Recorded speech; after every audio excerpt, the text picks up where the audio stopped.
Bom, então eu queria muito agradecer a Gesi, a Ângela, o Roberto pelo convite. É uma honra estar aqui com vocês hoje no Espaço Oficina do Amor. Eu já tive o privilégio de participar em outros encontros, ainda na época que a gente fazia os encontros presenciais, e é muito bom, muito bonito ver essa iniciativa agora no online de vocês. Eu sou Carlos Vilhena, eu hoje trabalho como aconselhador biográfico, como coach e como consultor de desenvolvimento organizacional, tendo como base, como princípio, como referência a antroposofia.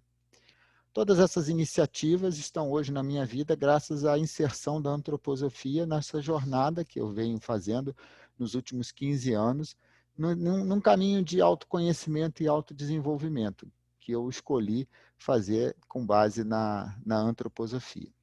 E hoje eu pretendo conversar com vocês sobre consciência, os desafios da consciência para nós, indivíduos, seres humanos inseridos nesse mundo do século XXI. Então, enquanto indivíduos, quais são os desafios que a gente enfrenta no desenvolvimento dessa consciência em cada um de nós e como nós podemos, né, como indivíduos, contribuir, qual o papel que a gente tem como indivíduos, como seres humanos, para o desenvolvimento da consciência da humanidade, né, de todo o conjunto de pessoas que compõem o gênero humano. Então, eu vou falar sobre essas duas dimensões, o desenvolvimento individual e a contribuição que cada um de nós pode trazer para a evolução da humanidade. Isso sempre à luz da antroposofia. Então, a referência que nós vamos ter hoje, né, é a antroposofia. Alguns de vocês eu sei que já conhecem, mas para deixar todo mundo com um conhecimento básico, ela foi trazida enquanto filosofia pelo filósofo austríaco Rudolf Steiner, que viveu entre o final do século XIX e início do século XX. Aqui tem a foto dele. A palavra antroposofia vem do grego anthropos, que é homem, e sofia, que é a sabedoria. Então, é uma sabedoria que fala do ser humano. E o próprio Steiner definiu a antroposofia como uma filosofia de vida. E uma filosofia de vida que integra tanto o que é da ciência, quanto o que é do artístico, quanto o que é do espiritual, numa unidade, e que se propõe a responder aquelas questões mais profundas, mais existenciais de nós, seres humanos, vivendo no século XX e XXI, sobre si e sobre a nossa relação com o universo. Tem uma outra definição que ele colocou, que para mim foi a que mais me atraiu. É um caminho de conhecimento para guiar o espiritual do ser humano ao espiritual do universo. Para mim isso fez muito sentido. Era algo que vinha ao encontro, né, das minhas questões quando eu conheci a antroposofia. Eu, ao conhecer, ao mergulhar dentro de mim para conhecer o meu mundo interior, esse microcosmos que é o meu universo interior, eu estou aprendendo sobre mim, mas também estou aprendendo sobre o universo, sobre o macrocosmos. E quando eu vou conhecer o macrocosmos, o universo que me cerca, eu também estou aprendendo sobre mim. É um fluxo, uma troca que conecta esses dois grandes universos, o meu mundo interior e o mundo exterior que me cerca. Então, esse formato de fluxo e de troca entre eu e o universo e mim, foi muito importante e me atraiu muito na antroposofia desde o início. Bom, a antroposofia ela é muito prática, isso também eu achei muito interessante e para mim foi um ponto de atenção e de atração, é o quanto que o Steiner conseguiu aplicar a antroposofia na prática, aplicar essa filosofia de vida nos mais diversos âmbitos do que é da ação do homem no mundo. Então, aqui tem uma lista que não é uma lista completa, é parcial, mas que já mostra, né, o tipo de trabalho, o tipo de aplicação que ele e os seguidores dele conseguiram dar à antroposofia. O trabalho biográfico é o trabalho que eu faço hoje, eu vou falar um pouquinho mais sobre ele, foi citado pela Ângela no início. Tem a medicina antroposófica, que foi por onde a Ângela e a Gesi e a Kátia que está aqui conosco também, conheceram a antroposofia, né? Tem uma formação em medicina antroposófica, que tem um primeiro ano de um curso básico aberto a todos os profissionais, não só aos médicos. Tem, junto com a medicina, a farmacologia e vários métodos terapêuticos, como até mesmo a euritmia, que é uma terapia baseada no corpo, no movimento do corpo. Tem uma pedagogia que foi desenvolvida pelo Steiner ainda em vida, que fala, né, de uma outra abordagem na formação de crianças e jovens. A agricultura biodinâmica também foi algo que ele trouxe as bases, ainda vivo. Uma arquitetura orgânica. A sede da antroposofia, que fica na Suíça, é um exemplo muito bonito dessa arquitetura. E o desenvolvimento social e organizacional, que é toda a parte de consultoria para empresas, para grupos, para instituições, para empreendedores, para formação de líderes, onde eu também tenho uma formação e uma atuação. Então, aqui tem um pequeno exemplo, são diversas instituições no Brasil e no mundo. Nós temos a antroposofia presente em diversos grupos atuando aqui no Brasil, e eu trouxe esse resumo só para vocês terem uma ideia, né, do quanto que a gente pode não só viver a partir dessa filosofia de vida, mas como também pode colocá-la na prática, no nosso dia a dia, no nosso trabalho, no nosso convívio social.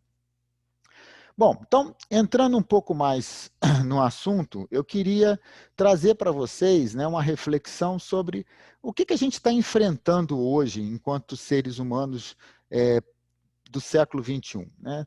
Que desafios a atualidade nos impõe, né, enquanto seres humanos? Eu tomei a liberdade de dividir aqui em 3 grandes grupos, não são apenas esses, mas acho que aqui a gente consegue considerar os principais desafios. Tem tudo que tem a ver com o meio ambiente, com o planeta Terra. A gente, ao longo dos últimos séculos, principalmente, mas talvez desde o início da história da humanidade, implantou um modelo, né, de consumo e de relação, de extração dos bens da natureza muito insustentável. Isso vem se agravando nos últimos séculos. Então, hoje, a gente ainda tem um padrão de consumo que é insustentável. Isso nos traz desafios enormes, porque existe, de fato, um risco real de um colapso dos sistemas naturais que sustentam a vida no nosso planeta. E nós vivemos aqui. Não temos ainda condições de dispensarmos a vida na Terra. Né? Então, é um desafio, tanto a forma como a gente precisa mudar o lidar com o planeta, o lidar com a natureza. Tem tudo que está na ordem do social ou dos relacionamentos. Né? Hoje nós temos uma dinâmica social e uma dinâmica de relacionamentos onde prevalece a desconfiança. Isso vem se agravando, talvez nas últimas décadas, mas é uma tônica que está presente aí no desenvolvimento da humanidade há muito tempo. Né? E essa desconfiança traz muita intolerância. Intolerância em todos os níveis, em todos os sentidos. Intolerância com as opções de vida de cada um de nós, intolerâncias de raça, intolerâncias religiosas. A gente pode ficar aqui um bom tempo falando só desse assunto. Isso é um dado, é uma realidade e que nos desafia muito. Né? E, no limite, o Steiner nos fala que o rumo das coisas, se continuar do jeito que está, e olha que ele fala isso há um século atrás, né? Há 100 anos atrás ele já falava isso, a gente corre um risco muito grande de ter a guerra de todos contra todos. A nossa individuação, a nossa desconfiança e a nossa intolerância, no limite, pode nos levar a um conflito nessa proporção, em que você não consegue confiar em absolutamente mais ninguém, e todo mundo, todas as relações vão se tornar relações conflituosas. Né? É um risco que a gente corre se a gente continuar mantendo as coisas no ritmo e na tendência que a gente tem hoje. E de onde vem isso? Isso vem de um processo, que é um processo que foi foi necessário, um processo de individuação, de individualização de cada um de nós como seres humanos, de uma separação, enquanto indivíduos, do mundo de origem, do mundo espiritual. Em épocas passadas da história da humanidade, a gente nunca esteve tão distante do que é o mundo de origem, do que é o mundo espiritual. de onde a gente vem. Essa individuação é importante e necessária, mas ela nos coloca numa posição de muito isolamento e muito alimentada pelo egoísmo. Então, esse processo individual foi necessário até agora, mas ele precisa ser revertido. E é sobre isso que a gente vai falar quando formos falar especificamente sobre consciência, sobre desenvolvimento da consciência, o papel que a consciência pode ter ou tem nesse caminhar de volta, nessa religação ao mundo espiritual, só que agora em liberdade, usando o nosso livre-arbítrio. O projeto divino para nós, seres humanos, prevê isso, prevê que a gente tenha a capacidade, a possibilidade de escolher entre o bem e o mal. E para isso a gente teve que se separar do mundo espiritual. A gente teve que se tornar indivíduo individualizado. Essa é a jornada que nós, seres humanos, temos feito nos últimos milênios. Só que a gente precisa agora retornar, reconectar, religar com esse mundo de origem em liberdade. O risco que a gente corre enquanto indivíduos nesse processo de individuação, isolamento e egoísmo é o vazio existencial. E a gente percebe isso à nossa volta no dia a dia. A gente percebe o quanto que as pessoas, né, têm essa demonstração do quanto que as questões existenciais não estão sendo respondidas e levam muitas vezes a pessoa ao vazio existencial. Isso também acontece porque a gente precisa entender que as respostas para as nossas questões não estão no mundo físico, não estão aqui nesse mundo material. Elas estão no mundo de origem, elas estão no mundo espiritual. E a religação que a gente precisa fazer a partir da consciência é justamente o caminho possível para começarmos a obter respostas às nossas perguntas existenciais. Então, a consciência tem esse papel, esse aspecto importantíssimo nessa época, nesse estágio do desenvolvimento da humanidade, por ser o caminho de retorno, de religação com o espiritual. Antes da gente entrar no que é da consciência propriamente dita, eu queria trazer alguns elementos da antroposofia que vão ser muito úteis para nosso trabalho. Né? A antroposofia vê o ser humano como um ser constituído de 3 elementos interconectados, interrelacionados. Uma das maneiras de ver o ser humano na antroposofia é essa visão tripartida entre corpo, alma e espírito. Nós, seres humanos, somos compostos, né, faz parte do ser humano esses 3 elementos em cada um de nós que funcionam de forma integrada. O corpo, para a antroposofia, é a matéria física, né, aquilo que a gente compartilha com o mundo físico, a forma que essa matéria tem, então a forma do nosso corpo é algo absolutamente único, individual, e os processos que mantêm essa forma e dão vida a essa matéria. Isso é que é o corpo nessa visão trimembrada que a antroposofia traz.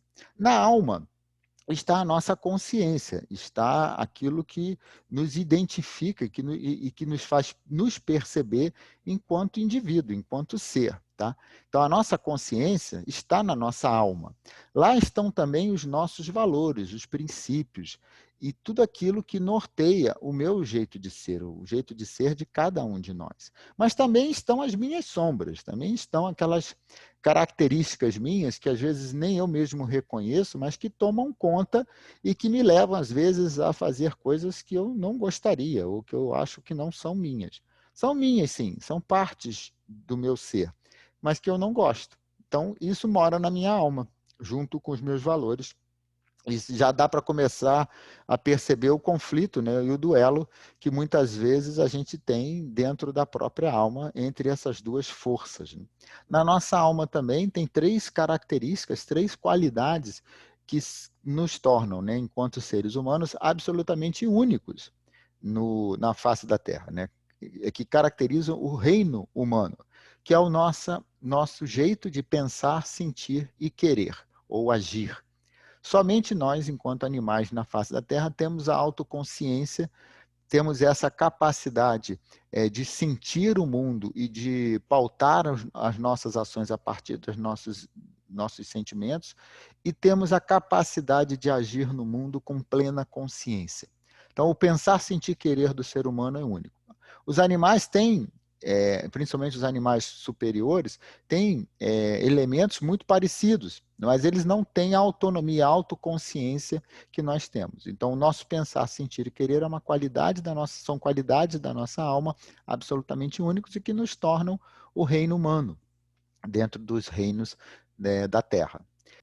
E o espírito é a essência divina, é aquilo que é eterno em cada um de nós, né? É aquilo que vem do mundo de origem, encarna nessa vida física e volta ao mundo de origem ao final, com a morte física, ao final desse ciclo, para num ciclo seguinte, haver uma nova oportunidade de experienciar o mundo físico. Então, esses três elementos constituem cada um de nós, na visão da antroposofia. O desenvolvimento do ser humano, né, nosso desenvolvimento ao longo da vida, segue ciclos. Esses ciclos, na visão que o Steiner trouxe, podem ser grupados ou podem ser organizados em ciclos de 7 anos, que são os setênios. Quem já estudou um pouco de antroposofia já ouviu falar muito dos setênios, né? E esses setênios são esses períodos de 7 anos que normalmente têm passagens e marcos muito importantes, muito comuns, muito arquetípicos na vida de todos nós. Então, nós vamos usar esses dois conhecimentos, né, essas duas visões, para falarmos sobre o desenvolvimento do ser humano, e eu vou pontuando ao longo desse desenvolvimento como a consciência pode ser desenvolvida, como ela surge, como ela se desenvolve, como nós podemos nos apropriar dela em prol desse desenvolvimento individual.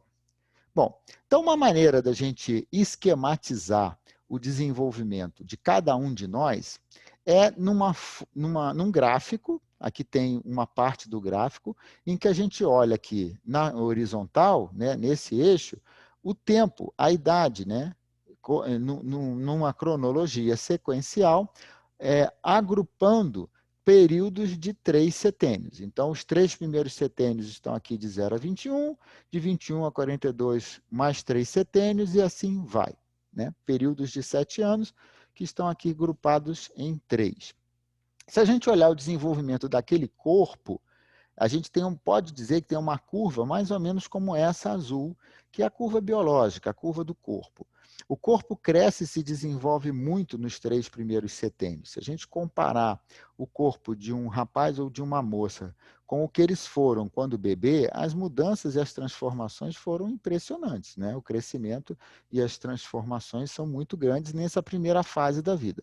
Esse crescimento continua um pouco depois, mas mais ou menos lá para os 30 e poucos anos, as forças degenerativas prevalecem em relação às forças regenerativas. E aí o corpo começa a decair. É inevitável que essa curva caia ao longo do tempo, a partir dessa idade. É claro que, se nós cuidamos bem do nosso corpo, esse caimento pode ser menor, mas ele vai acontecer inexoravelmente, e um dia nós vamos ter o fim da vida física, né? Quando esse corpo deixar de ter vida. Se a gente olha agora a curva espiritual, ela pode ser representada de uma maneira espelhada, significando o processo encarnatório. Então, nos 3 primeiros setênios, aqui do 0 aos 21 anos, enquanto o corpo está se desenvolvendo muito, o espírito está se encarnando nesse corpo, está se apropriando desse corpo. É esse apropriar do espiritual no corpo físico que promove o desenvolvimento físico, entre outras coisas, né? Dos 21 aos 42, a gente tem um período em que a espiritualidade, o nosso ser espiritual, está encarnado no máximo, está ligado ao que é do corpo de forma máxima, de forma mais profunda. É o período em que a gente está mais ligado ao que é do mundo físico, da Terra, dessa vida. E a partir dos 42, é como se o corpo, o espírito, né, o nosso espírito, começasse a se reconectar com o mundo de origem. Não é que a gente começa a perder a encarnação, não é isso. O que está representado aqui é uma possibilidade de conexão. A gente começa a perceber o mundo de uma forma diferente, e isso se dá por essa reconexão que o nosso ente espiritual volta a ter com o mundo de origem. E a nossa alma, como é que ela fica nesse desenvolvimento? Nos 3 primeiros setênios, ela acompanha muito o desenvolvimento do próprio corpo, né? A alma, o desenvolvimento anímico do ser humano é muito grande nesses 3 primeiros setênios, né? No setênio de 21, nos setênios de 21 a 42 anos, está tudo muito junto e misturado, então a alma está muito próxima do que é do físico e do que é do espiritual. Como eu falei, é o período de máxima encarnação, é o período em que a gente está mais ligado ao que é do mundo físico. E a partir dos 42, a nossa alma ganha uma certa liberdade, algumas opções de escolha. A gente tem a escolha, ou a opção, né, que eu estou chamando aqui de ter, que é a alma que acompanha o decaimento do corpo físico. À medida que o corpo envelhece, a alma envelhece junto. Essa opção do ter também fala da pessoa que, na sua alma, busca ter muitas coisas, tem muito foco no que é do material, no que é do acumular coisas materiais. Também fala disso. Mas não é só isso. É também aquela pessoa que escolhe envelhecer na alma junto com o corpo. Então, à medida que o corpo vai ficando velho, a vida vai perdendo sentido, porque a alma vai envelhecendo e ressecando junto, perdendo vitalidade junto com o corpo. Essa é a alternativa do ter.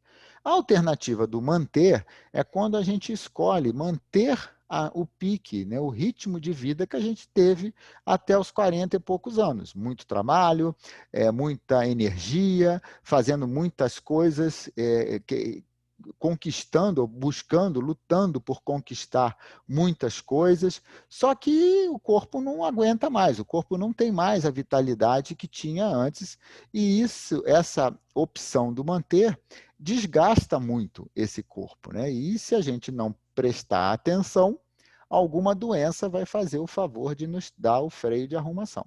Tomara que o freio seja leve o suficiente para que a gente possa aprender com ele e mudar o rumo das coisas, porque às vezes o freio vem tão forte que não dá mesmo não nos dá uma segunda opção. Então, temos que tomar cuidado aqui com a curva do manter por conta desse risco, né?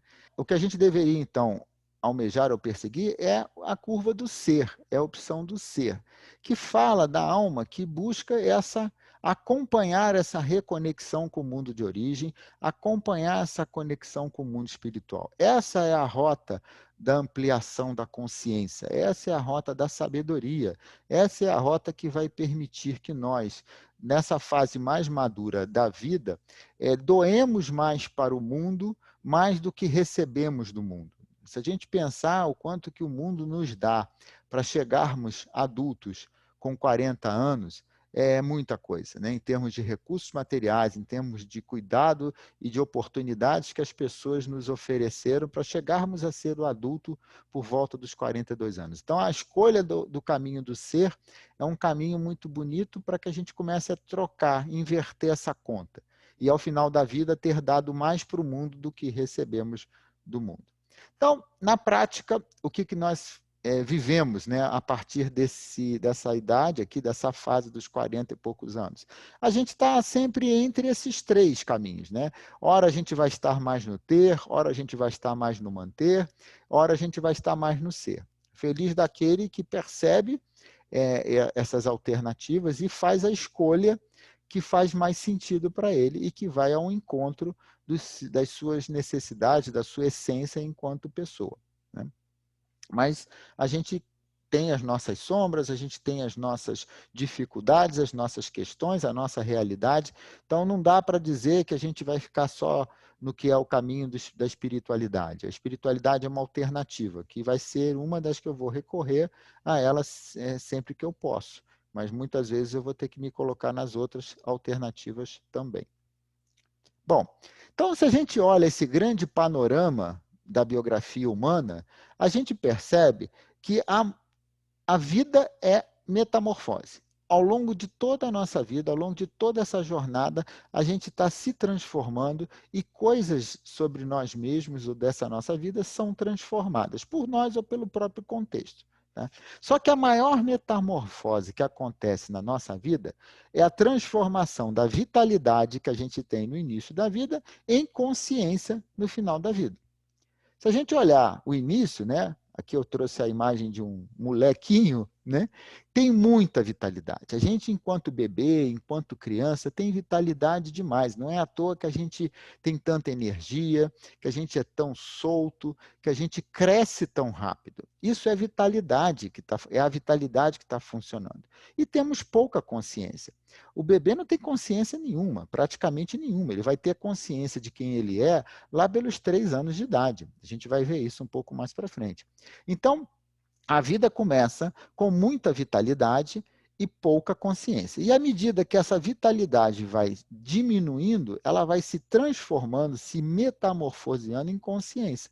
Então, olhando aqui o senhorzinho, né, no final da vida, ou a senhorzinha, a gente tem aqui uma pessoa que já tem muito pouca vitalidade, né? O corpo dela já está com muito menos vitalidade do que teve em outras épocas, em compensação, ela tem a possibilidade de ter muita consciência. Lembrando que consciência é uma opção a partir dos 40 e poucos anos. Não que a gente não tenha consciência antes, tem, mas a gente está muito preso ali ao que é do mundo físico ainda, né? Lutando pela sobrevivência, conquistando nosso espaço de vida.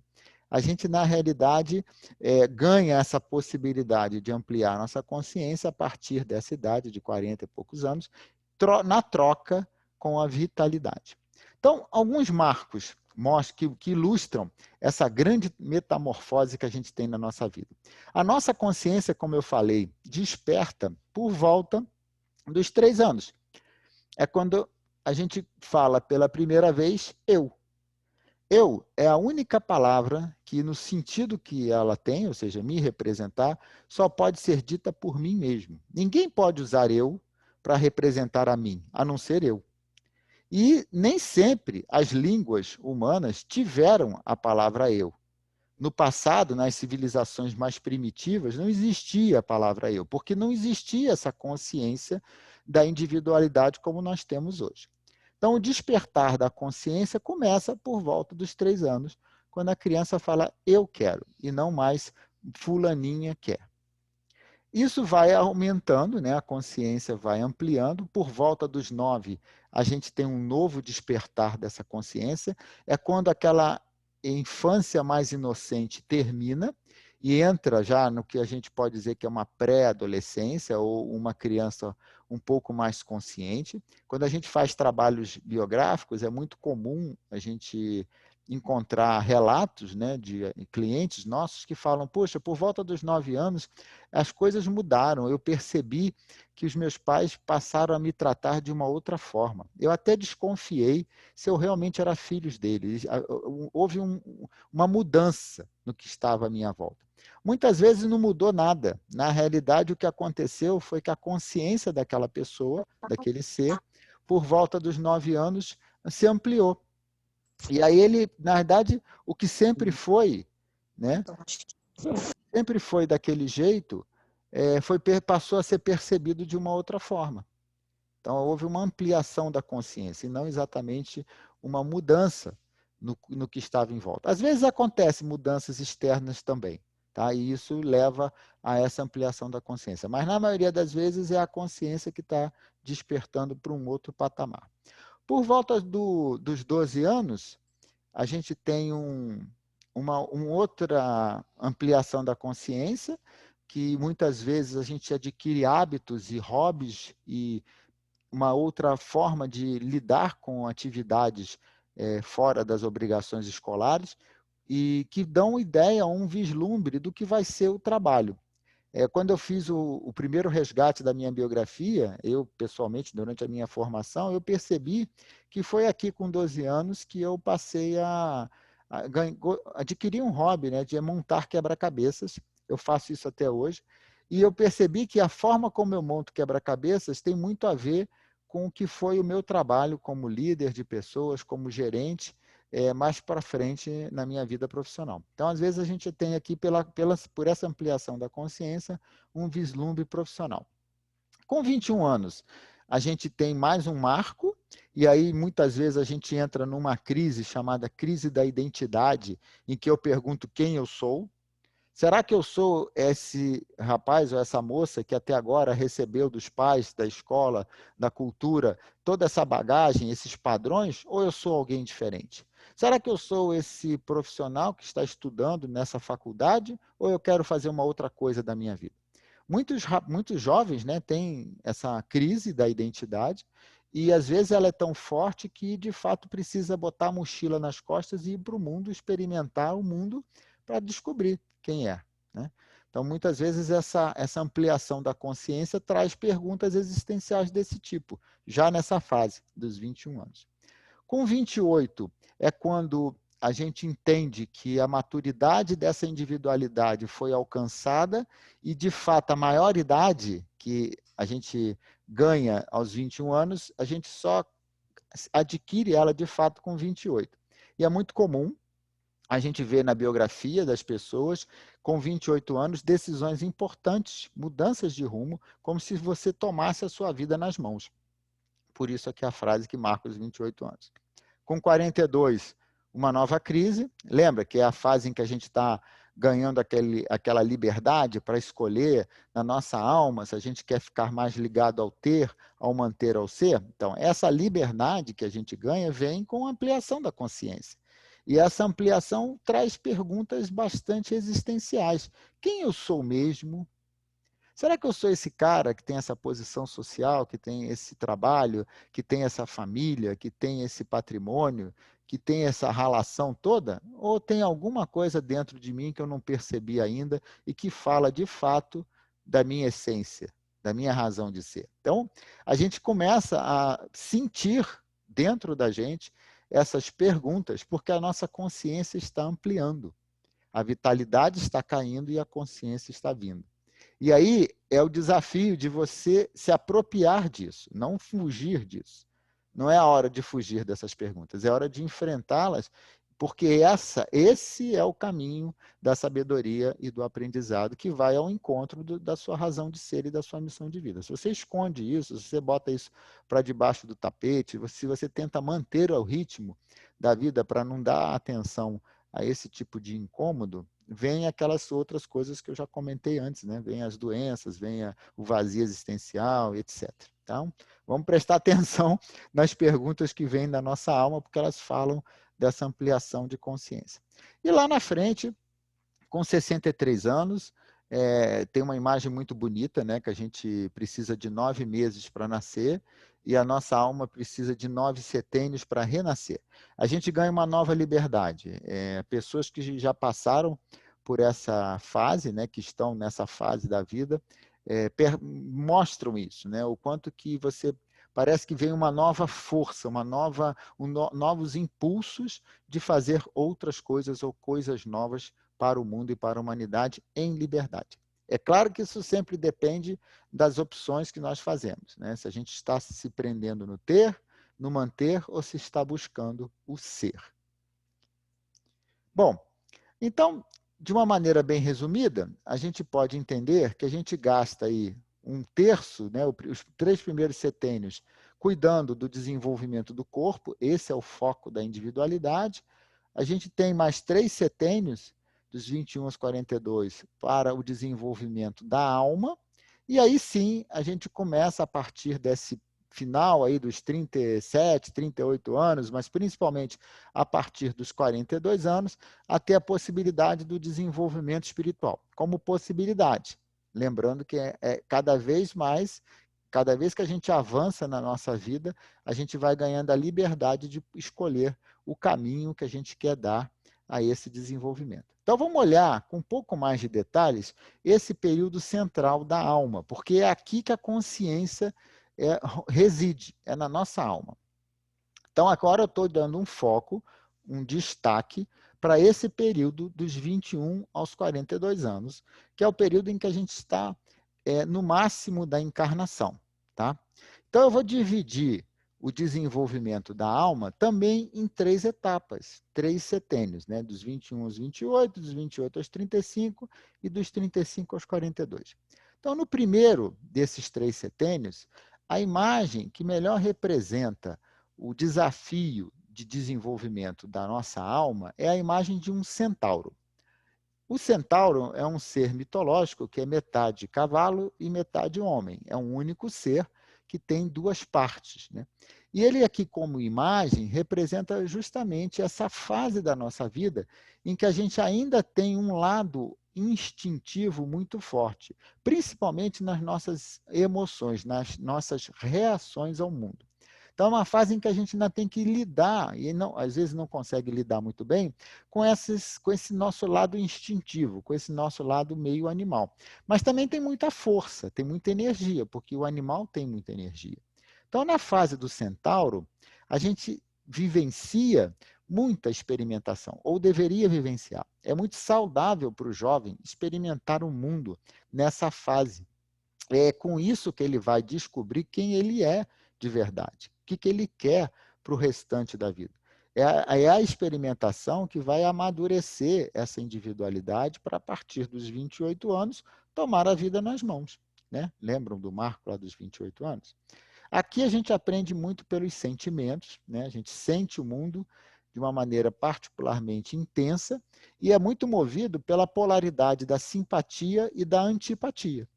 Isso já começou um pouco lá na adolescência, mas aqui ganha um colorido maior por estarmos passando por essa oscilação, né, essas oscilações emocionais, como adultos.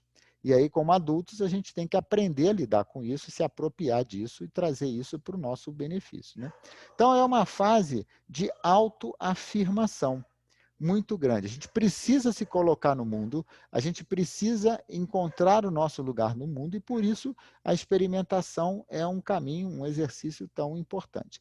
E o risco aqui é a gente não se encontrar enquanto indivíduo e sim se perder no outro. A gente atender mais ao outro do que a si próprio. Né? Esse é o risco dessa fase. Nesse período, a nossa alma está se desenvolvendo nos aspectos ligados ao que é da sensação e do sentimento. Então, o Steiner trouxe essa visão de que são três aspectos da nossa alma. A alma é uma só, tá? Ela tem tudo que a gente vai ver aqui dentro dela. Mas nessa fase dos 21 aos 28 anos, o principal é a sensação, esse lidar com os sentimentos e com as sensações. Na fase seguinte, a figura é de um cavaleiro. Então, eu já não sou mais aquele ser mitológico, né, que tem metade animal e metade ser humano. Eu já me separo do meu lado animal, mas eu preciso dele ainda. Então, eu estou sobre o cavalo, eu comando esse cavalo e eu preciso dele para que eu vá para os lugares. Então, eu sou um cavaleiro que tem um domínio pelo cavalo.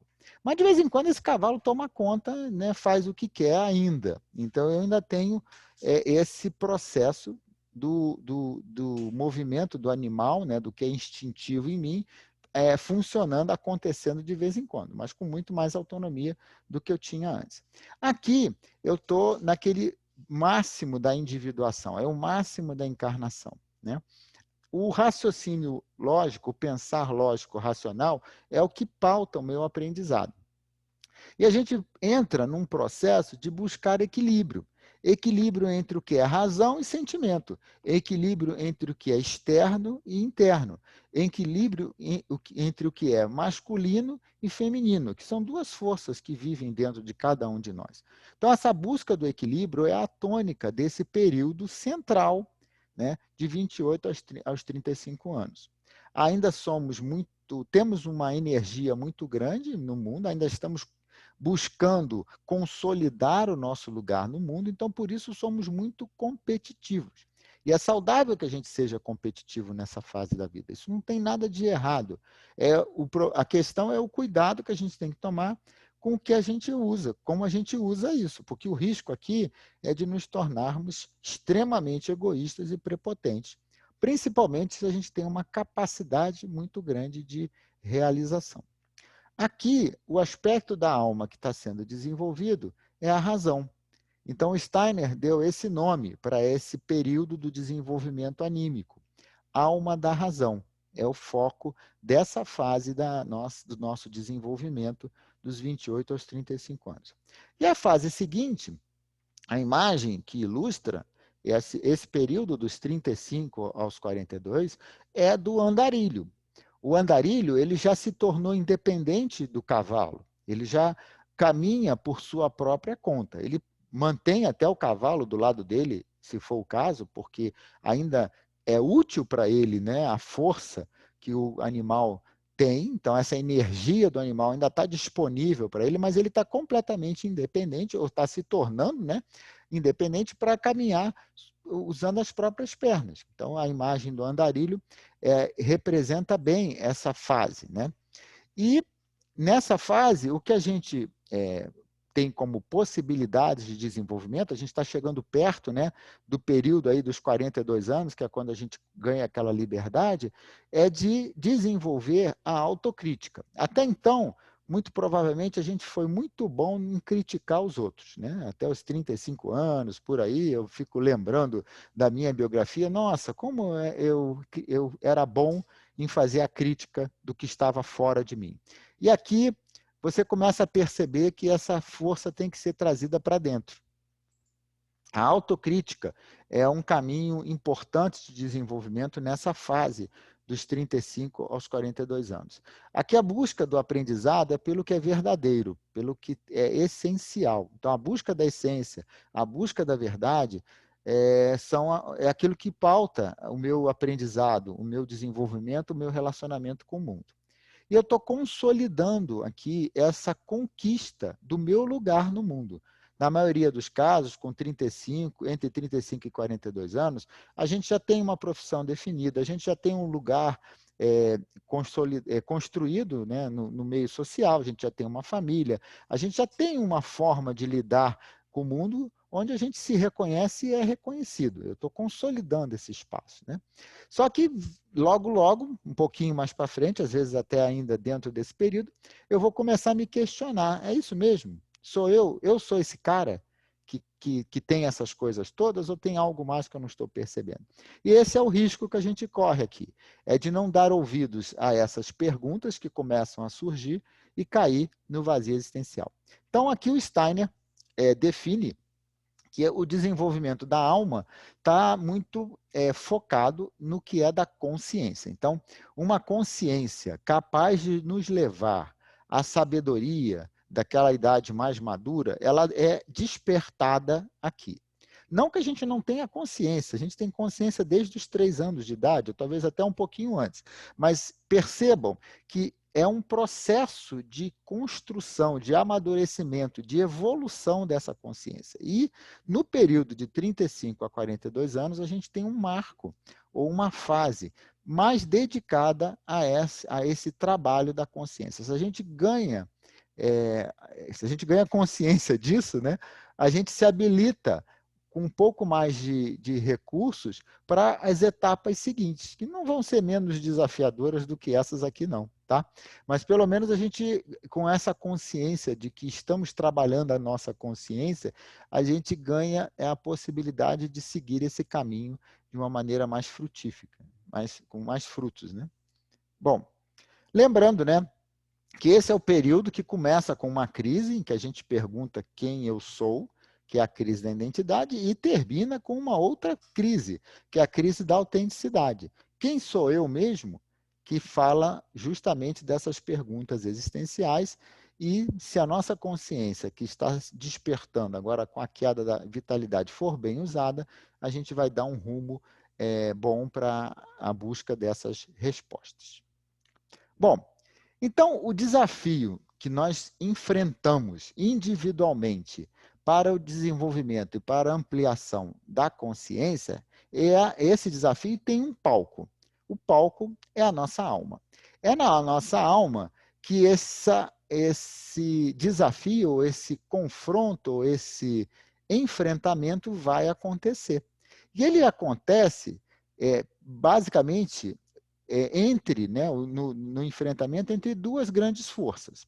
De um lado, eu sou, na minha alma, inspirado pela minha de individualidade espiritual, que na antroposofia a gente chama de eu superior. Então, aquele meu espírito, né, aquele meu elemento espiritual, divino, eterno, ele me inspira, aqui está descrito como eu superior, ele me inspira de que forma? ele me inspira trazendo verdade para o meu pensar, harmonia para o meu sentir e bondade para o meu querer. Na nossa alma estão esses três atributos únicos do ser humano. Somente nós, seres humanos, temos a qualidade de pensar, sentir e querer que nós demonstramos no dia a dia. Nenhum outro animal na face da Terra tem essas habilidades, essa maneira de pensar, sentir e querer. É isso, são essas três qualidades da nossa alma, essas três qualidades anímicas, que nós usamos como expressão da nossa individualidade no mundo. A nossa individualidade, nós somos únicos enquanto indivíduos, se expressa no mundo através da maneira do pensar, do sentir e do querer, ou do agir. E é isso que caracteriza a minha individualidade. Então, eu sou inspirado nesse duelo, nesse desafio de desenvolver a consciência em mim pelo meu eu superior, através da verdade, da harmonia e da bondade, né? Verdade no pensar, harmonia no sentir, bondade no querer, num processo de evolução, num processo de autoconhecimento e autodesenvolvimento. Só que na minha alma moram também as minhas sombras. Elas estão lá. E elas funcionam como contraforças a essa evolução, trazendo para o meu pensar a mentira, para o meu sentir o ódio e para o meu querer o medo. Então, o meu desafio de desenvolvimento da consciência fala de lidar com essas duas forças, a força da evolução e as contraforças inspiradas ou trazidas pelas minhas sombras, que me colocam nesse duelo, nessa dúvida. São as sombras que, falando um pouquinho mais sobre essa imagem, são as sombras que em mim tomam conta, né, do meu ser, em alguns momentos, me levando a fazer coisas que eu não reconheço depois, né? Também são as minhas sombras que me fazem justificar determinados deslizes que a gente faz de vez em quando, né? Não, mas eu sou assim mesmo, né? Não tenho jeito. Ah, quer saber? Vou fazer mesmo e acabou. Isso, sempre que a gente entra numa dessas de vou fazer mesmo e acabou, mesmo sabendo que não está fazendo algo tão bom, é porque é a sombra que está prevalecendo, é a sombra que está inspirando, falando e você está dando ouvidos a ela, né? Então, as nossas sombras alimentam a nossa alma com o egoísmo. O egoísmo é uma característica na nossa individualidade que ele tem um papel muito importante nesse processo de individuação que eu falei para vocês no início. Sem egoísmo, a gente não se torna individualizado. Só que o problema é que se ele prevalece e ultrapassa os limites da individualização, ele nos transforma, né, em pessoas que, enfim, fazem mal para os outros ou prejudicam os outros de uma forma ou de outra. Então, com o tempo, com o desenvolvimento e a evolução dessa consciência, a gente deveria metamorfosear o egoísmo em altruísmo. O altruísmo fala de um movimento em que eu penso no outro mais do que em mim. Não é que eu deixo de pensar em mim, eu continuo pensando em mim, naquilo que é absolutamente fundamental para a minha individualidade, mas eu penso no outro também. E em alguns momentos eu vou precisar pensar mais no outro do que em mim. Se eu vou pelo egoísmo, eu só penso em mim. Então, esse processo de desenvolvimento da consciência, que se dá no palco da alma, trabalhando essas duas forças, tem aí um desafio de transformar ou de metamorfosear o egoísmo em altruísmo. As sombras atuam, como eu falei, através dos instintos, das cobiças, das nossas fraquezas, e esse processo de evolução, ele acontece principalmente através da educação, enquanto crianças e jovens, e mais para frente, já como adultos, no autoconhecimento e no autodesenvolvimento. Aqui, eu queria destacar um ponto importante, né? O nosso papel enquanto adulto na educação e formação das crianças e dos jovens. É muito importante que a gente perceba que a gente tem que colocar as sementes da verdade, da harmonia e da bondade nesses seres que estão numa fase da vida ainda com pouca consciência e pouco capazes de perceber a dinâmica desse enfrentamento.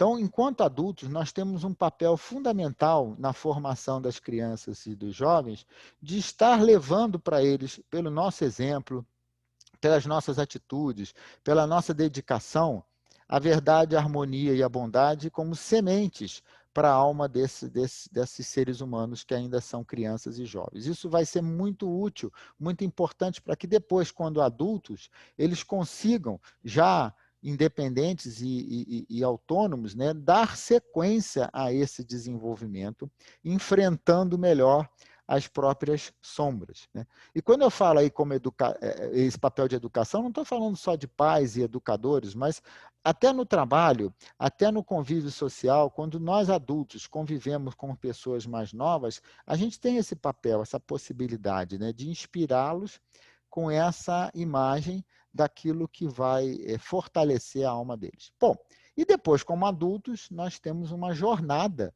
de aprendizado, de autodesenvolvimento muito grande. Aqui o trabalho biográfico, aquele trabalho que eu falei no início, que eu realizo, ajuda muito. Ele usa essa metodologia, esses arquétipos da antroposofia, essa visão ampliada do ser humano para sustentar esse processo de autoconhecimento e autodesenvolvimento. Tá? A Ângela já conhece, a Gesi e a Kátia também conhecem muito bem. Bom, então eu queria agora propor uma pequena parada aqui no fluxo da apresentação. Eu vou interromper daqui a pouco o compartilhamento, porque eu quero ouvir um pouquinho de vocês sobre essas perguntas aqui, né? Vocês conseguem reconhecer as próprias sombras?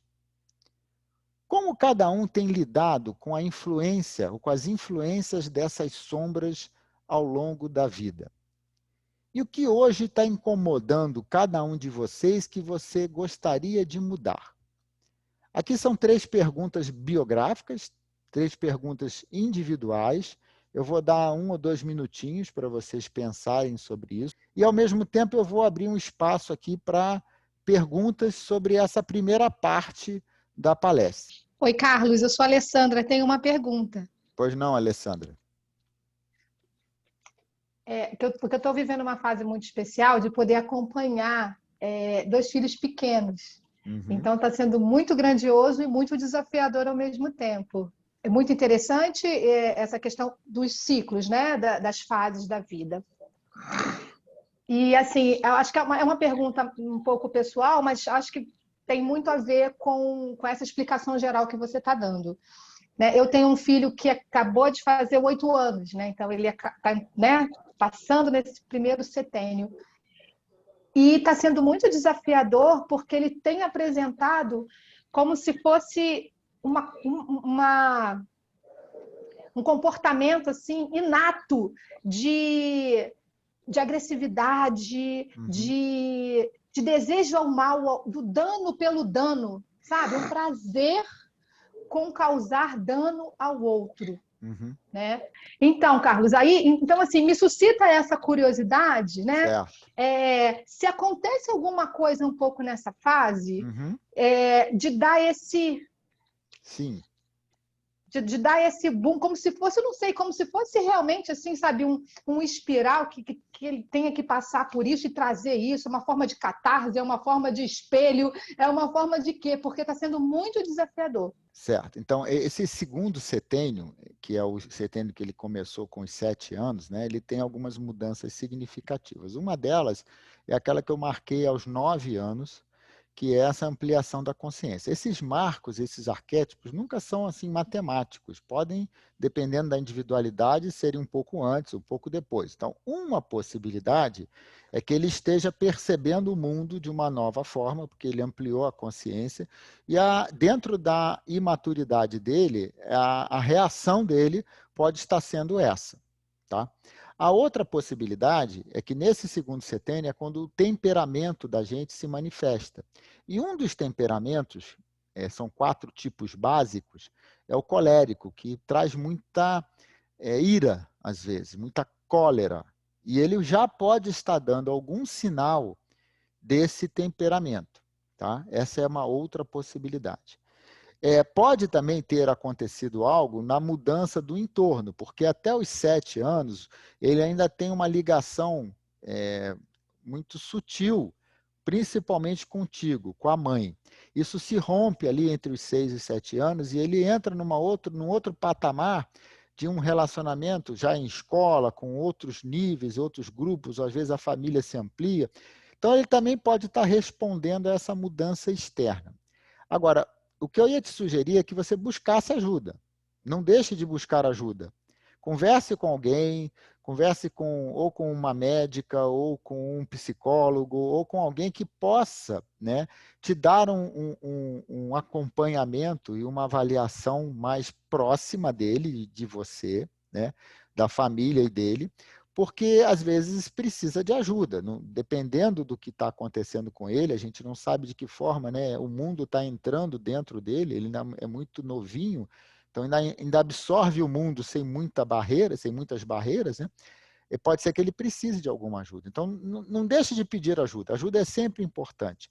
Claro que tem que ser pessoas que a gente confia, mas às vezes por uma besteira você vai deixar de considerar ou de levar para ele alguma coisa que possa fazer diferença no futuro, tá? Carlos, tem uma pergunta da Lígia Veloso Crispino. Sim.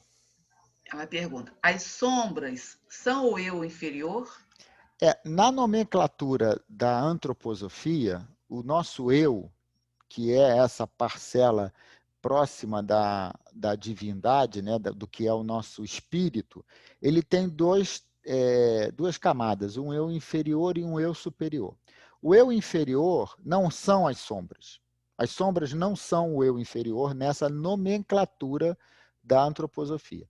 O eu inferior é esse eu que tem a consciência egóica e que lida com o dia a dia do mundo, enquanto que o eu superior é aquele nível mais elevado, mais próximo da espiritualidade, que de vez em quando manda recado para a gente. Tá? A sombra não é isso. A sombra, ou as sombras, são aspectos da personalidade de cada um de nós que residem na nossa alma. Eu estou fazendo uma imagem bem simplificada para facilitar o entendimento. Tá? E que falam de características nossas que a gente precisa aprender a lidar com elas. A sombra precisa ser redimida. É como se você tivesse que abraçar ela, trazer ela para o seu lado, porque ela é uma parte de você que está pedindo ajuda, está reclamando atenção. Só que a forma que ela tem de reclamar atenção e pedir ajuda é levando a gente a fazer coisas que a gente depois se arrepende, ou que a gente não reconhece. Mas é uma parte do nosso ser. Tá? Então, nessa nomenclatura, Lígia, eu não boto a sombra no eu inferior, não. Tá bom? Agora, a gente vai falar do desenvolvimento da humanidade. Né? E da mesma forma que o Steiner trouxe, né, esse conhecimento sobre os ciclos de 7 anos para o desenvolvimento do ser humano, do indivíduo, ele trouxe também um conhecimento sobre os ciclos de desenvolvimento da humanidade. E ele chamou isso de épocas culturais. É como se existisse um grande relógio cósmico que marcasse essas épocas, e a cada época a gente tem uma fase do desenvolvimento da humanidade, da mesma forma que nós, seres humanos, individualmente, temos uma fase a cada setênio. Então, eu vou fazer com vocês aqui um paralelo entre essas duas métricas, né? Como a gente mede os ciclos de desenvolvimento individual em setênios e como a gente mede os ciclos de desenvolvimento da humanidade em épocas. Então, uma época cultural é uma medição precisa, astrológica, de 2.160 anos, que corresponde ao período em que o solstício, o Sol nasce, né? Os dias do solstício são os dias mais curtos ou os dias mais longos. Então, a cada ano, nós temos um solstício de inverno e um solstício de verão. São 2 dias que marcam o início do inverno e o início do verão. Nesse dia do ano, se você olhar o Sol nascendo, ele vai estar numa determinada constelação do zodíaco. E essa constelação vai ser a mesma durante 2.160 anos. A cada 2160 anos, o Sol nasce no dia do solstício no mesmo lugar no cosmos. Claro que ele vai mudando um pouquinho, né, para que 2160 anos depois ele mude para uma nova constelação do zodíaco. E o que o Steiner disse é que cada uma dessas épocas, ou seja, cada um desses períodos de 2160 anos, marcam um estágio na evolução da consciência da humanidade. Então, a humanidade vem se desenvolvendo enquanto grupo, enquanto humanidade, na sua consciência, em ciclos de 2160 anos. É um paralelo que nós vamos fazer aqui, né? Se eu olho o desenvolvimento da consciência do ser humano, eu consigo observar esse desenvolvimento em ciclos de 7 anos. Se eu olho o desenvolvimento da consciência da humanidade como um todo, eu vou ter que olhar em ciclos de 2160 anos. Mas os arquétipos do desenvolvimento têm muitas coisas em comum. E é isso que a gente vai mostrar para vocês aqui agora.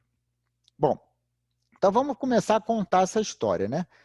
Para efeitos do raciocínio aqui que o Steiner trouxe, a história, né, começa em 2900 a.C. E o que aconteceu antes na história da humanidade, para o nosso raciocínio aqui, a gente vai chamar de pré-história. É claro que, historicamente, né, os registros históricos anteriores a 2900 a.C. Nem sempre são catalogados como pré-história, mas, para efeito do nosso raciocínio, vamos chamar de pré-história o que aconteceu antes de 2900 a.C. E aí, como é que era a humanidade nessa época, né? Basicamente, eram grupos, né, de coletores, então a sobrevivência era colhendo os frutos, né, e aquilo que a natureza produzia. Caçávamos, né, já éramos caçadores nessa época, nos organizávamos, né, a humanidade se organizava em tribos que às vezes se agrupavam, mas não chegavam a constituir povos grandes. A agricultura já acontecia, mas de forma muito primitiva, e às vezes ela era usada, né, nos movimentos nômades dessas tribos. E, em termos de consciência, a gente tinha uma consciência muito, muito, muito baixa. Na realidade, a gente tinha uma clara evidência inconsciente. O que eu quero dizer com essa clara evidência inconsciente? A gente ainda estava muito dentro do mundo espiritual. Nós, nessa época, não tínhamos dúvida de que éramos parte do mundo espiritual. A gente percebia de forma muito clara, por essa clara evidência, o mundo espiritual ao nosso redor, na natureza, nos fenômenos, nas coisas que estavam à nossa volta. Só que isso era absolutamente inconsciente, isso era o natural, né? Quando fazem filmes dessa época, né, e colocam lá os atores funcionando, pensando ou se comportando como nós nos comportamos hoje, isso é uma absurda, uma ficção muito grande. Não era assim. A gente não tinha, nessa época, 3.000 anos antes de Cristo, a forma de funcionar e de pensar que a gente tem hoje, mas nem de perto. Nós éramos muito mais primitivos, né? Muito mais inocentes, a gente pode dizer assim, e por isso percebíamos o mundo espiritual com a maior naturalidade. Não tínhamos nenhuma dúvida quanto a isso. Isso começa a mudar a partir de 2900, e aí a gente entra na primeira era, na primeira época cultural trazida pelo Steiner, né? Ou pelo menos essa época destacada. Ele fala de outras épocas antes, tá? Mas eu não trouxe aqui para não complicar um pouco o entendimento. Então, a partir de 2900 a.C.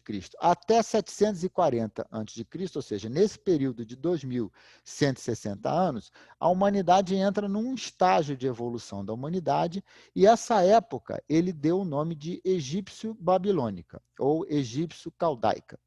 Por que ele escolheu essas duas civilizações em particular? Porque elas são as que melhor representam o avanço que a humanidade como um todo teve na sua consciência. Existiram outras civilizações paralelas aos egípcios e aos babilônicos e aos caldeus. Claro que existiram, no Oriente, na América, nós temos registros históricos e arqueológicos enormes a esse respeito, mas as que melhor representam, né, os principais elementos do desenvolvimento da humanidade como um todo, na visão do Steiner, são essas duas. O que aconteceu aqui, né?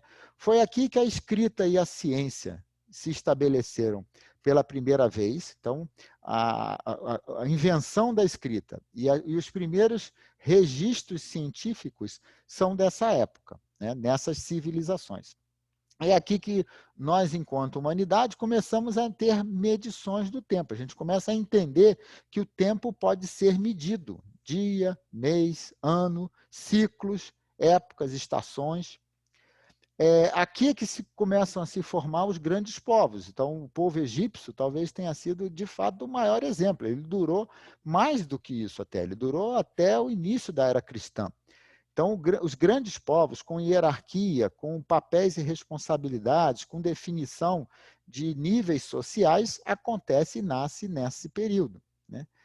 O início da individuação acontece aqui. É aqui que o ser humano começa a perder um pouco daquela clarividência inconsciente e começa a se perceber enquanto indivíduo.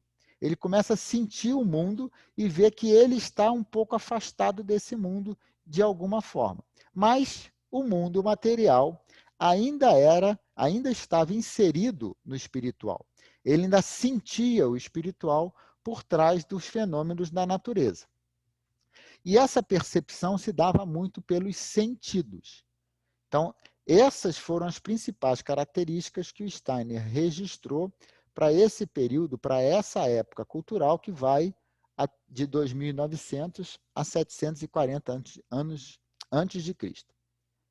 A época seguinte, que vai até 1420 depois de Cristo, olha o período, hein? 740 antes de Cristo até 1420 depois de Cristo, são 2160 anos, né? Ele chamou de greco-romana. Não que apenas a civilização grega e a romana aconteceram de forma importante nesse período aqui, a gente tem um ciclo histórico enorme. Muita coisa aconteceu na história da humanidade entre 740 a.C.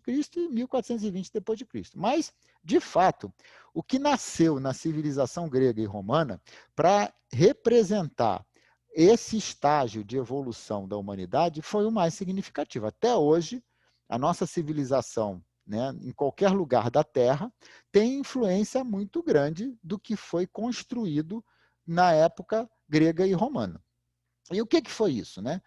A gente começa a funcionar enquanto seres humanos muito baseado na razão, nos conceitos, na filosofia. Aqui é que nasce a política, é aqui que nasce o sentido de cidadão, que tinha seus direitos. Existia escravidão, existia um monte de coisa que tirava o direito de um monte de gente, mas haviam cidadãos pela primeira vez, né, com direitos ao respeito da individualidade, enquanto ser cidadão de um povo, de uma nação, de uma cidade, né? Aqui é quando o indivíduo começa a se afirmar, de fato. Então, você vê que a consciência está aumentando, né? O mundo material já está separado do espiritual. Ainda se percebia o mundo espiritual, mas se percebia usando a razão, conceitualmente. Então, existiam os deuses e existiam os seres humanos, cada um no seu nível e separados. A noção de que os deuses estão no céu e nós na terra vem dessa época, né? Então, você vê que a separação está aumentando, a individuação está aumentando e a gente vai se tornando cada vez mais consciente do mundo à nossa volta, né? E essa percepção que antes acontecia pelos sentidos, agora é pela razão. Aqui tem um marco histórico fundamental na história da humanidade, que é a vinda do Cristo. Tanto sob o ponto de vista histórico, quanto sob o ponto de vista esotérico, a vinda do Cristo é um evento único na história da humanidade. Ele marca, inclusive, a separação do tempo. Toda a humanidade mede o tempo em antes de Cristo e depois de Cristo, né? Não é só a civilização ocidental que faz isso.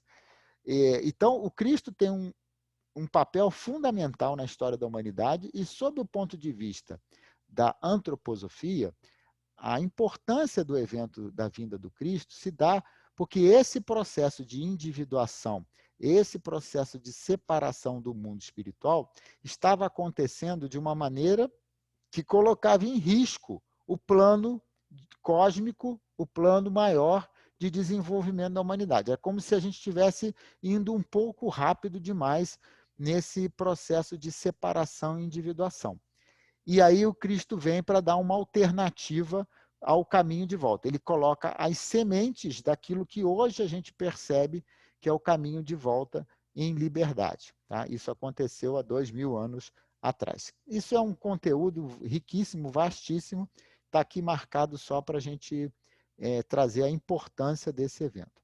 E aí a gente entra na era seguinte, que é a era que a gente está hoje, a época, desculpe, né, a época que a gente está hoje, começou em 1420, quer dizer, aqui é a mudança, né, do final da Idade Média para o início do Renascimento, foi uma mudança significativa, e que tem o nome de anglo-saxônica ou europeia, mas que vai até 3.580 depois de Cristo. Quer dizer, você vê que a gente está a um terço, né, 700 anos desse marco aqui, 1420. Então, nós estamos aqui ainda menos da metade desse período. Aí, o que aconteceu até agora, nessa época cultural, que a gente pode destacar e caracterizar como características principais do desenvolvimento da humanidade? Uma ciência muito materialista. Então, todo aquele desenvolvimento racional que aconteceu na época anterior, greco-românica, resultou numa ciência extremamente materialista, numa autonomia e solidão do indivíduo. Nós nunca nos sentimos tão separados uns dos outros e do mundo espiritual, né? A gente se torna até ateu hoje em dia, ou seja, chega a negar o que é o mundo de origem, de tão independentes, de tão autônomos que nós nos tornamos enquanto humanidade. Essa aceleração das mudanças, as mudanças estão acontecendo cada vez mais rápido, muito mais rápido do que aconteciam antes. Se a gente olhar a civilização egípcia, eles ficaram praticamente 3.000 anos com a mesma maneira de viver. E agora, de uma década para outra, a gente tem mudanças muito significativas. E isso traz muitos conflitos, muitas lutas de todas as ordens, até as lutas internas começam a serem alimentadas por esse processo de grandes mudanças ou de mudanças tão rápidas, né? O retorno ao espiritual surge como um germe. E aí a gente vai entender por que ele é um germe. Ele é uma possibilidade, só que em liberdade. Então, é uma característica dessa época cultural atual, essa possibilidade de retornar ao mundo espiritual em liberdade. Isso ainda é um germe, uma semente. E o risco aqui que a gente corre é de nos apegarmos ao materialismo, irmos com o materialismo, agarrados no materialismo até o fundo do poço, literalmente, né? Lembra dos desafios da atualidade que eu trouxe para vocês? Se a gente não mudar o rumo da coisa, parece que não vai dar certo. Tudo indica que não estamos na rota adequada, né? E o materialismo fala muito disso. Bom, então eu prometi para vocês fazer um paralelo, né, entre o que eu falei do desenvolvimento da consciência para nós, individualmente enquanto seres humanos, e o que acontece no plano maior, que é o plano da humanidade. Então, se a gente olhar a pré-história, segundo Steiner, é como se a humanidade estivesse com menos de 21 anos. Então, todo aquele foco do desenvolvimento, né, de um ser que vai do 0 aos 21 anos, foi o que aconteceu nesse paralelo com a humanidade. Aqui, na época egípcio-babilônica, a gente viveu, enquanto humanidade, algo semelhante do que nós, indivíduos, vivemos de 21 a 28 anos. Ou seja, a humanidade desenvolveu a alma da sensação. Na época seguinte, na greco-romana, onde a razão prevaleceu o tempo todo, a humanidade viveu, nesses 2.160 anos, algo semelhante ao que nós, indivíduos, vivemos de 28 a 35 anos, que é a alma da razão. E, na época atual, que nós estamos, e que começou em 1420, a gente, enquanto humanidade, está vivendo o desenvolvimento da alma, da consciência. Só que a gente está hoje, em 2021, a um terço, menos de um terço dessa época cultural. Então, hoje, enquanto humanidade, nessa comparação, é como se a gente tivesse 37 anos. Então, a humanidade tem um desenvolvimento da sua consciência equivalente ao que nós tivemos ou temos com 37 anos enquanto seres. Ou seja, enquanto humanidade, nós ainda somos bem imaturos, né? E com 37 anos estão começando a surgir as perguntas existenciais. Estão começando a surgir aquelas dúvidas do quem eu sou mesmo, hein?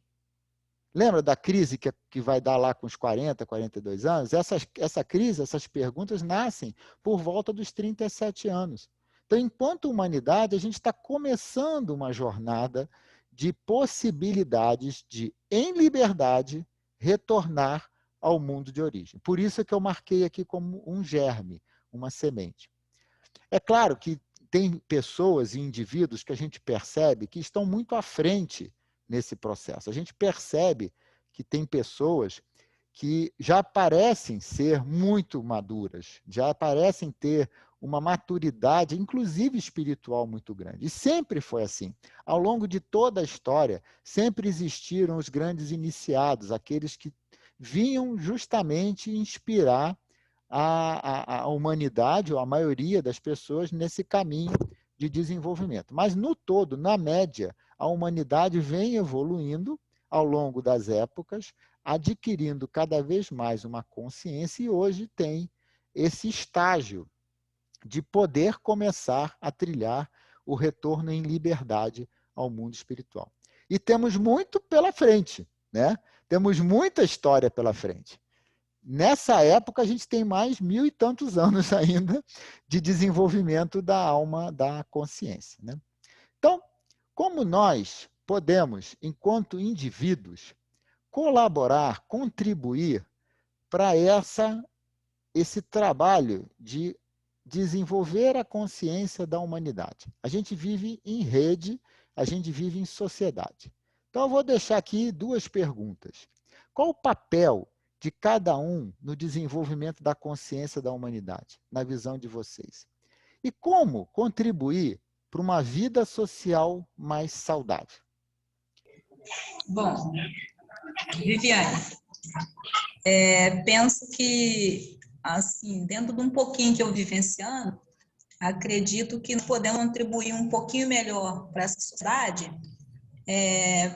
Primeiro, aí eu uso um pouquinho do termo egoísmo, do bom senso, né? Primeiro, cuidando do nosso interno, estando bem conosco mesmo.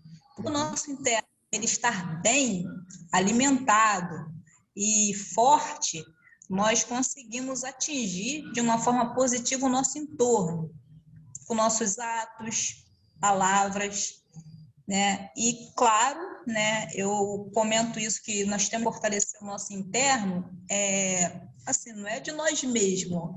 Hoje em dia, nós temos várias ferramentas que nós precisamos estar utilizando diariamente.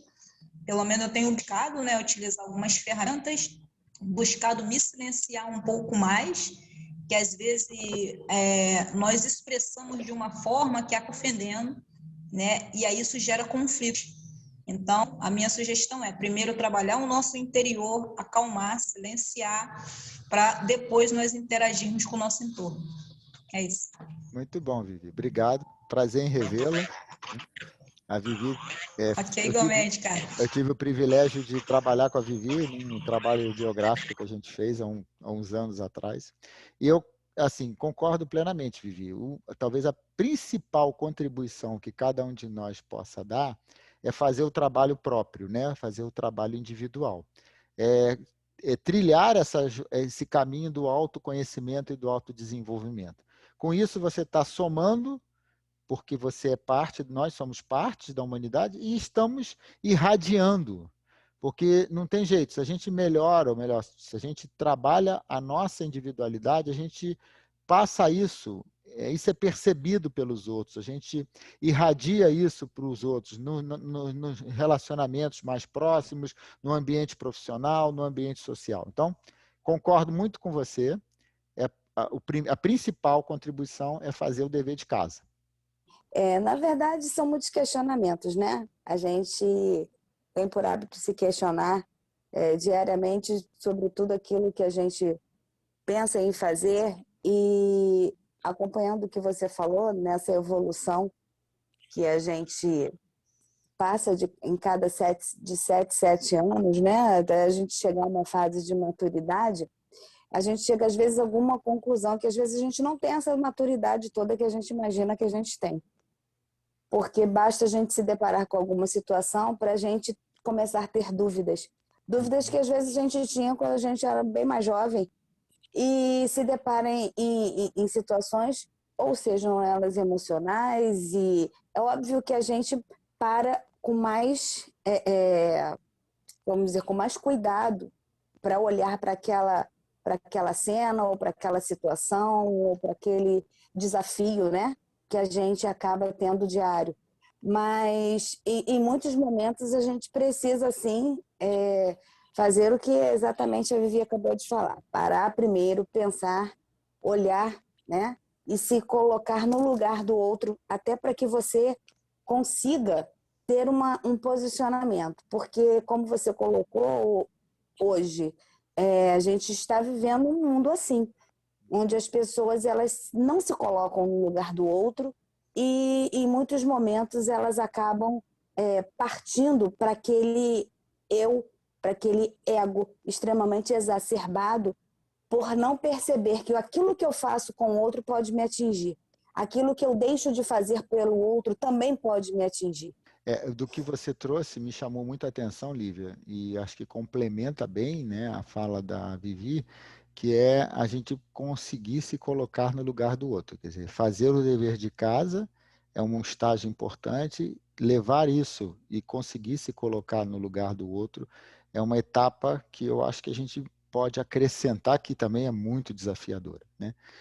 Então, seguindo aqui, né? A gente vive em comunidade, a gente vive uma vida social, e existem forças que são construtivas, que contribuem para a saúde dessa vida social. Isso é uma visão de um antropósofo, eu vou deixar a referência depois. Ele estudou essa dinâmica do social e ele resumiu essas forças construtivas que a gente pode trazer para alimentar a nossa alma em 3: confiança, doação e gratidão. Segundo essa pessoa, né, o Lex Box, se não me engano, acho que é o nome dele, se a gente conseguir alimentar a nossa alma com essas 3 forças, confiança, doação e gratidão, a gente vai estar construindo uma vida social mais saudável e contribuindo para essa evolução da consciência da humanidade.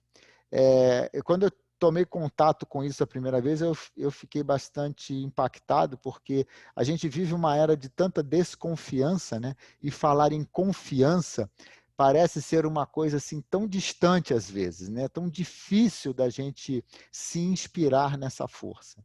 Mas é algo fundamental. Para mim, a confiança está ligada ao meu querer. Ela precisa vir como uma atitude. Lembra que a alma tem o pensar, sentir e o querer como atributos anímicos? Então, para mim, a confiança vem nesse nível do querer, nesse nível da atitude.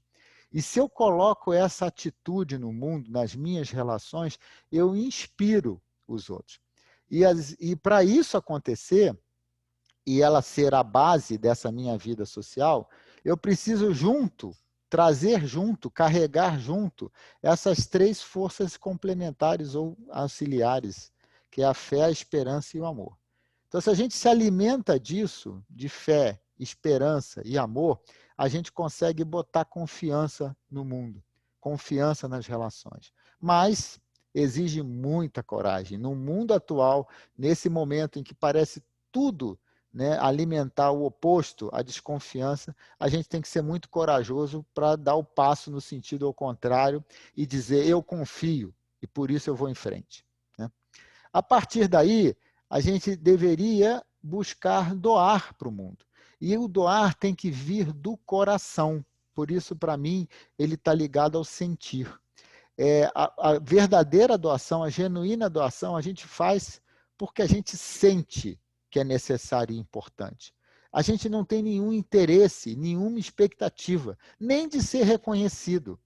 Nem disso a gente deveria ter expectativas quando faz uma doação genuína, que parte do sentir, um sentir que fala que aquela doação é muito importante para quem vai recebê-la, mesmo que a gente não conheça.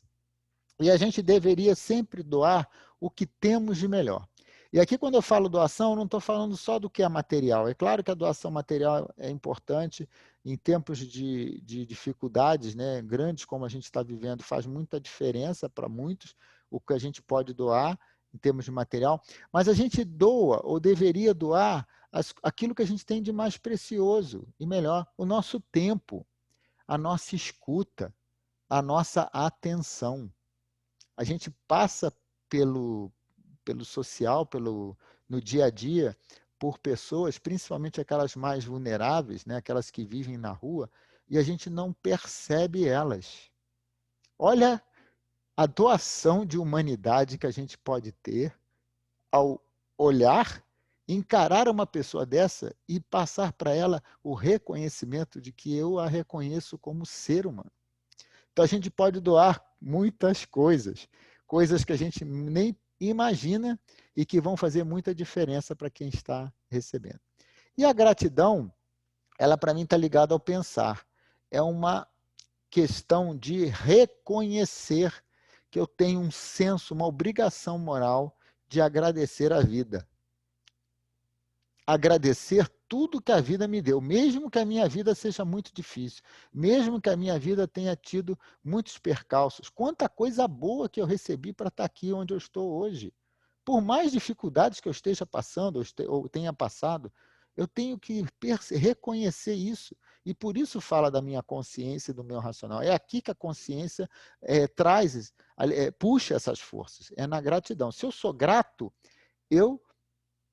se eu tenho despertar dessa consciência para gratidão, eu consigo doar e eu consigo confiar.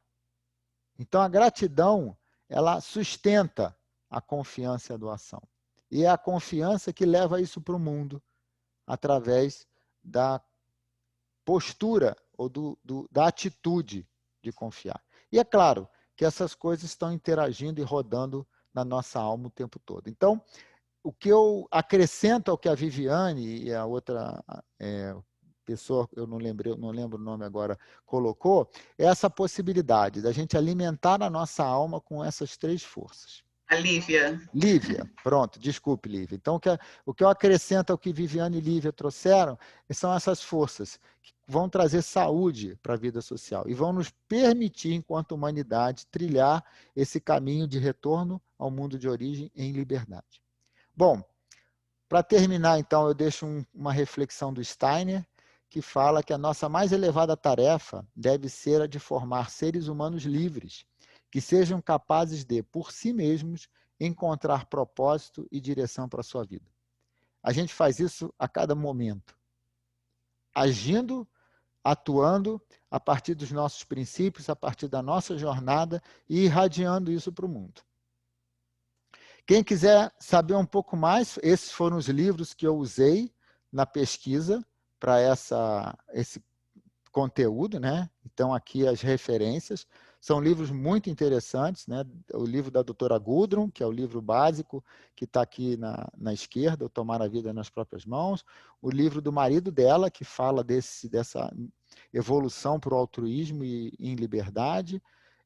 Esse Rudolf Lenz, que fala das épocas culturais com muita propriedade, é muito legal esse livro. E esse último, que é o do Lex Box, que fala de confiança, doação e gratidão. Muito obrigado. Vou terminar aqui o compartilhamento. E é isso, foi um prazer. O que eu acho maravilhoso é que você dá a teoria e nos mostra a prática, né? Como fazer. E assim, de uma forma super objetiva, super simples, né? Que qualquer um de nós se possibilita fazer, né? Então, só tem de agradecer, né? Eu que nós, né, da equipe aqui.